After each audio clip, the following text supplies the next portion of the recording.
नमस्ते। कभी सोचा है कि जब आसमान से बूंदें गिरना एकदम बंद हो जाती हैं तो जमीन पर असल में होता क्या है?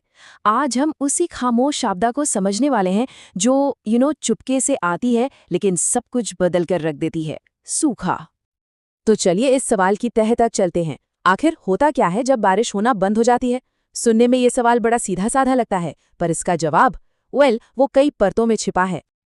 देखिए, सूखा सिर्फ बारिश का न होना नहीं है।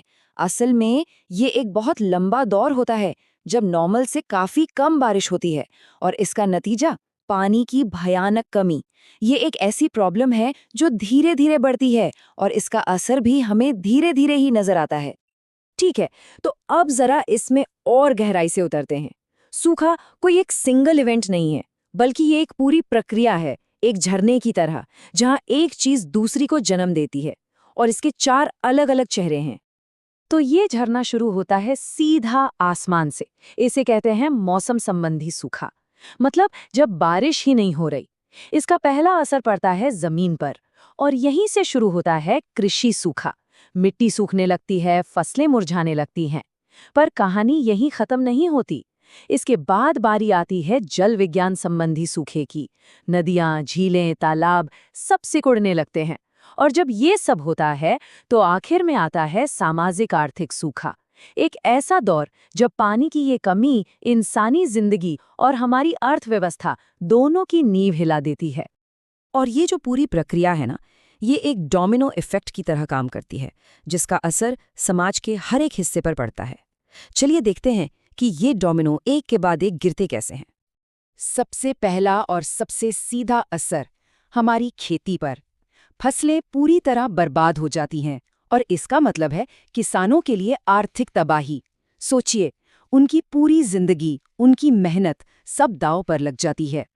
फिर जब जमीन और जंगल महीनों तक सूखे रहते हैं तो वो एक तरह से टिंडर बॉक्स बन जाते हैं।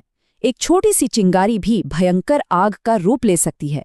ये आग हमारे कीमती जंगलों को, हमारे पूरे इकोसिस्टम को तबाह कर देती है, जिसका असर दशकों तक रहता है।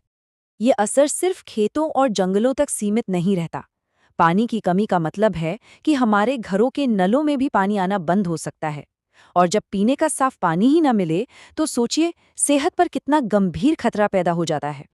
तो नतीजा क्या है? एक के बाद एक गिरते डोमिनो की तरह। खेती तबाह, पानी का गहरा संकट, पर्यावरण को भारी नुकसान, लोगों की सेहत दांव पर, और अर्थव्यवस्था में उथल-पुथल। ये सारी कड़ियां एक दूसरे से इतनी मजबूती से जुड़ी हैं कि एक का असर सब पर पड़ता है।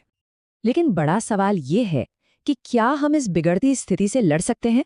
तो जवाब है हाँ, बिल्कुल। ये लड़ाई मुश्किल जरूर है, लेकिन हमारे पास इससे निपटने के तरीके मौजूद हैं। इससे निपटने के लिए हम दो लेवल पर काम कर सकते हैं। पहला है तैयारी का मोर्चा, मतलब प्रोएक्टिव एक्शन, जैसे कि पानी और मिट्टी को बचाना और ऐसी फसलें लगाना जिन्हें कम पानी की जरूरत हो। और दूसरा है एक सिस्टेमिक रिस्पॉन्स, मतलब जब हालात बिगड़ रहे हों तो सरकार और संस्थाएं कैसे काम करें, जैसे सूखे की चेतावनी पहले से देना और आपदा के समय तुरंत मदद पहुंचाना। तो सरकारें इस लड़ाई में कहाँ हैं? वो एक बहुत बड़ी भूमिका निभाती हैं।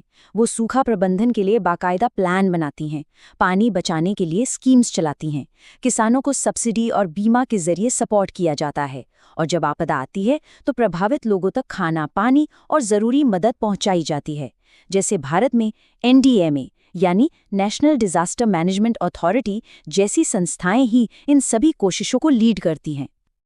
तो अंत में ये सब हमें एक बहुत बड़े और ज़रूरी सवाल पर लाकर छोड़ देता है।